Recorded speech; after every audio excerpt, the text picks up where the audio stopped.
Hi, I'm Carol Kachadoorian from Double Tilt Collaborative, and I'm happy to be here with this recording. I'm looking forward to talking with you on April 29th at your meeting.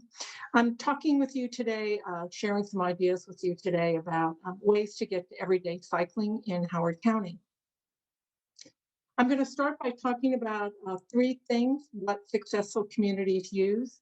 Some information about how to think about bike network development in suburbs, which much of Howard County is, and then talk about some challenges, typical challenges to getting there. And we will have an opportunity to talk about this on the 29th. I will tell you that there are some slides in here that have QR codes that you can snap on to get resources that I mentioned. Either do it as I'm presenting, or you can go back, since this is a recording, and get those QR codes afterwards. First, what successful communities use? They really use the desire to make it work. It's not they don't approach things with the idea that, well, that's not how we do things around here. The way they do things is to make it work. And I'd like to give you some examples of that that might be useful for Howard County.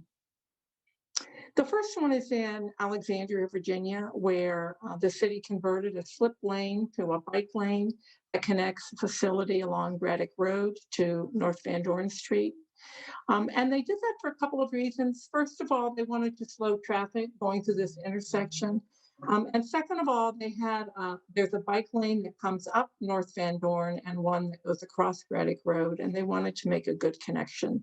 So as you can see here, they reclaimed this slip lane, made a separated green bike lane that connects, and motorists that are traveling and turning right on North Van Dorn need to slow down.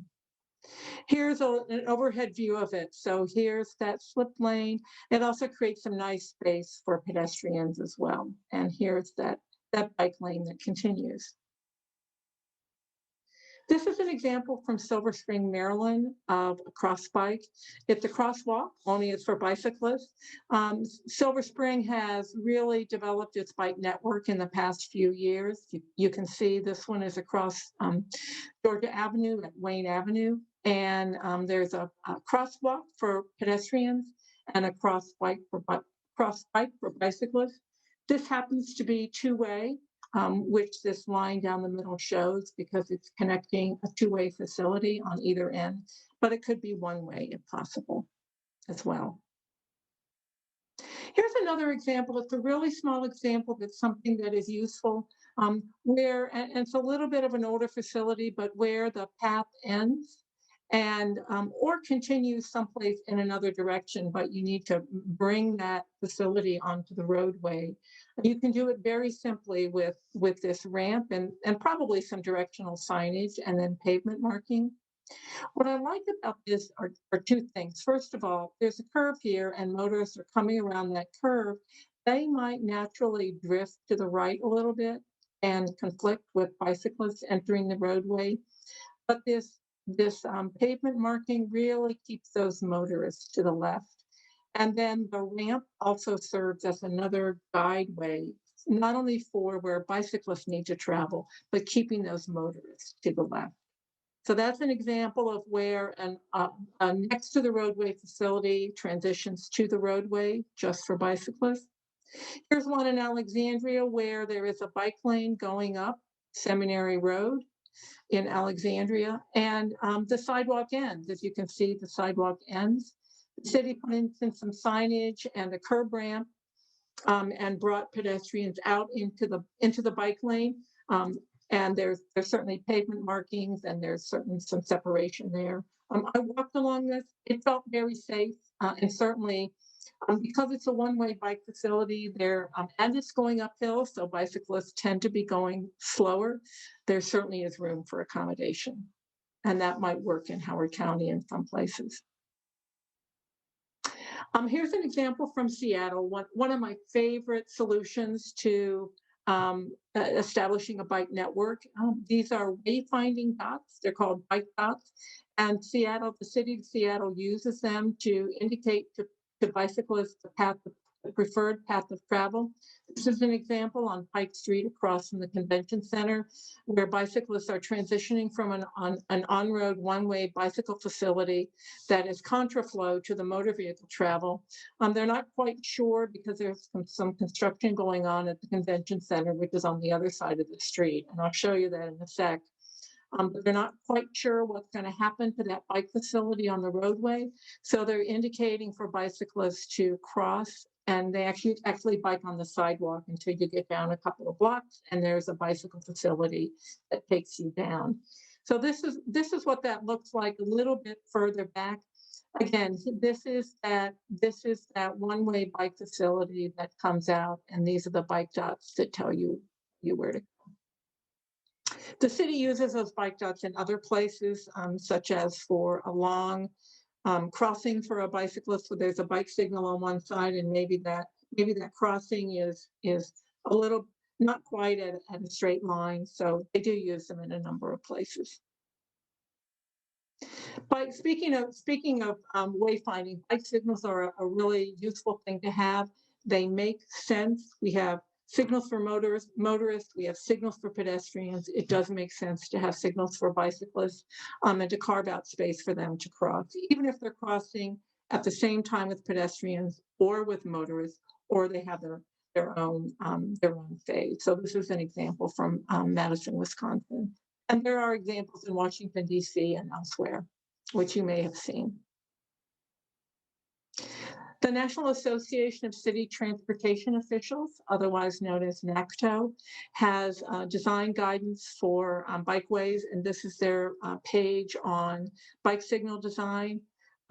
You can see I put in a QR code. If you want to snap that and see the whole design document, you certainly can do that. But there's some really great information, very useful information in here. Now, I've shown you a number of examples of bicycle roadways. This is an example from the Anacostia River Trail in DC and Maryland. The Anacostia River Trail is a mix of different facilities depending upon where it goes through. Sometimes it's a bridge overhead, sometimes it's a boardwalk, sometimes it's a paved trail through the woods. This happens to be through kind of a suburban neighborhood. And this is an example of where there was some excess capacity on the roadway that they converted to a two-way bike facility. There's a median here that divides and separates. There's flex posts here. And importantly, there is striping at that intersection so that people that are driving or walking can look for bicyclists. And bicyclists know that there's an intersection as well. So that's those are some examples of how communities that want to make it work. Think about that as we talk about a guide for the suburbs. And the watchword here is to really mix it up. There, as you know, these are typical land use forms, development forms for urban, suburban, and rural areas. And as you can see, the road network is different in each. And it does require you to think about how to develop a bike network. Much of Howard County is suburban or rural, although there are some urban areas. So we're going to focus on suburban today. Two things to think about: create human scale, low stress networks, more places to cross the road so that bicyclists don't choose to cross where they're not visible or where they may be putting themselves at risk. Off-street options, such as neighborhood greenways.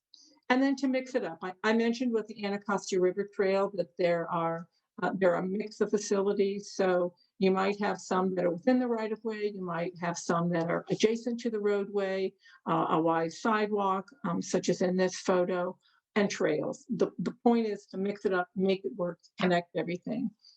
And also design for future growth. You can also design for growth today. We often talk about building roadways for motor vehicles that are too wide, and you get something called induced demand. Well, I would posit that if you build a trail that is wider than what the demand is today, you're really going to have some induced demand in a good sense. And there's some other reasons for designing it a little bit wider, which I'll talk about in a second. Mix it up and find ways to make it work. There's a community in the last bullet here in terms of cantilevering pathways on bridges for bicyclists and pedestrians.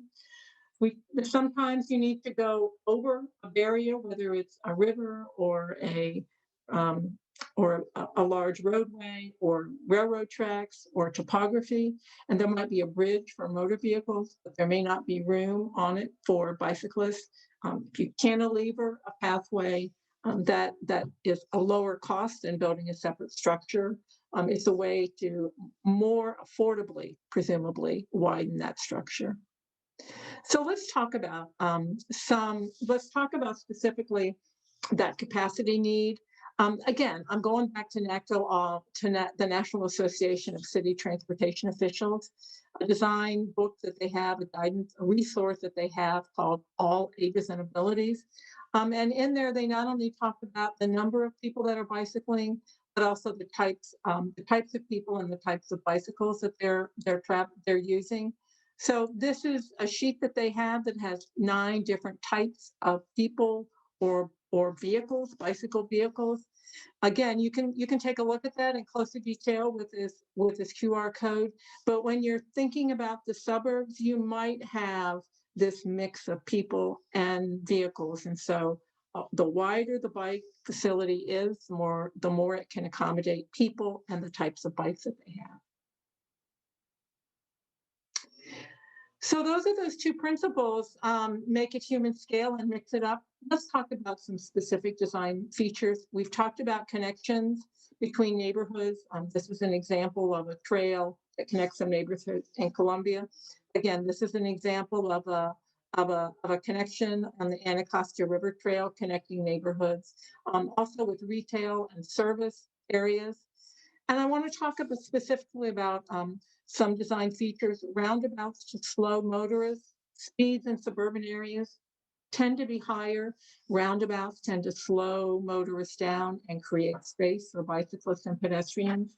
And then the ability to go over or under wide or busy intersections for safety and continuity. So we're going to focus on those 2.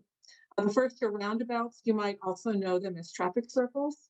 I want to show you 2 examples from Prince George's County that is near National Harbor. This one is at Oxon Hill Road and Kirby Hill Road, and you can see that it's got the splitters, it's got places for pedestrians. Bicyclists can use either the sidewalk or they can use the roadway because it's a one-way. Here's another one in Prince George's County. When I was going to Street View, one of the views showed it under construction. I mean, you can see that the road is relatively narrow. There aren't shoulders, there aren't sidewalks. But the finished version of it, you can see its traffic is slower. There's a place, if you're crossing, it's a place to wait if you need to wait and for a space to cross. There's a truck apron. So even though it's one lane, larger vehicles can get around. The inner wheels are going to go on that truck apron to make the curve. So that's roundabout. These are 2 examples locally. There are plenty of examples in Maryland. Maryland DOT, Maryland SHA really does endorse roundabouts. And so they're a really good option to consider, particularly in suburban environments. I want to talk about over and under next. Yeah, they can be expensive, but there are reasons that they're beneficial. They can sometimes shorten the distance that bicyclists have to travel. They can sometimes lower the risk that they have of a conflict with a motorist, and they make it likely that the facility is going to be used more. This is an example of a trail that I helped plan in Prince George's County, the Central Avenue Trail. And we had proposed that the access to the metro station be through on a new aerial structure across 495. That takes time, it's expensive. So we were asked to lay out a route on an existing road network that used an existing bridge. I don't know if you can see this, but it adds 1.5 miles of travel to the trail, which can be a disincentive for using that trail. 1.5 miles, it can be a long distance for some people. And I would tell you that these roads are not low stress now, particularly this bridge going over 395. So while it seems like it would be a lower cost to make it work, there would be some work that needs to be done. Direct connection would look like this, would probably take some time, relatively expensive, but in the long run, it shortens the distance, it lowers the risk, and it makes it more functional. This is an example of going under. This is the 4 Mile Run Trail where Arlington and Alexandria meet here. You can see that a portion of the trail goes along the roadway. It's a relatively wide sidewalk and goes across this intersection. Then it can come back down and meet the trail that goes underneath this portion of Glebe Road. And when I bike, I use the portion that goes under because this is a photo. It's a little hard to tell because of the construction. P.S. I don't think I'd want to bike through that construction, but you can see there's a lot of traffic there, and this is that portion that goes right under, and it's much better to use, safer, more direct. You don't have to wait for the traffic signal. This is one of my favorite examples of a bridge going across Route 50 in Arlington. It connects this neighborhood, which is north of Route Arlington Boulevard, with that south of Arlington Boulevard, and to the school and a community center. These neighborhoods are now connected, safer than going across any one of these roads, some of which have traffic signals, but certainly it's a relatively wide road. This is a well-used bridge and pedestrian bike bridge. I don't know the cost to construct, but my sense is it is on the lower end rather than the higher end. So we've talked about some things in terms of planning a suburban bike network and what communities that want to make it work do. But that doesn't mean that there aren't challenges to getting there. Some of them might seem insurmountable, and let's talk about some of those challenges and ways to address them.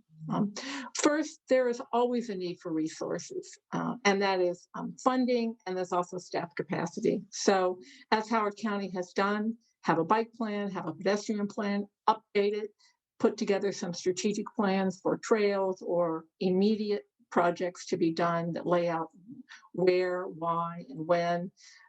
Importantly, pay attention to funding options and timeframes, and also local MAC requirements.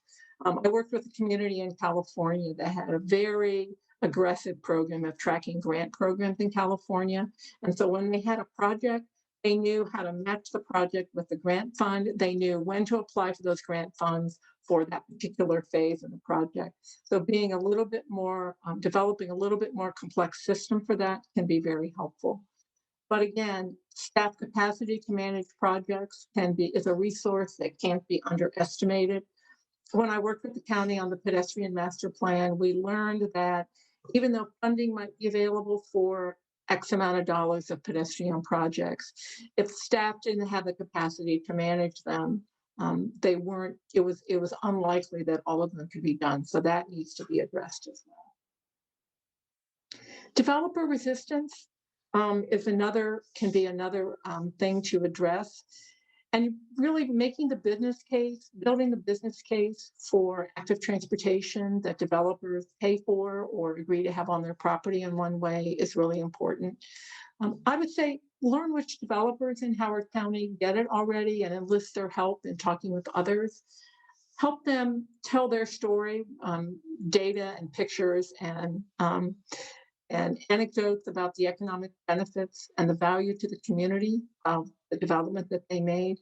You can also get a resource that the Urban Land Institute put together. Again, here's a QR code for this.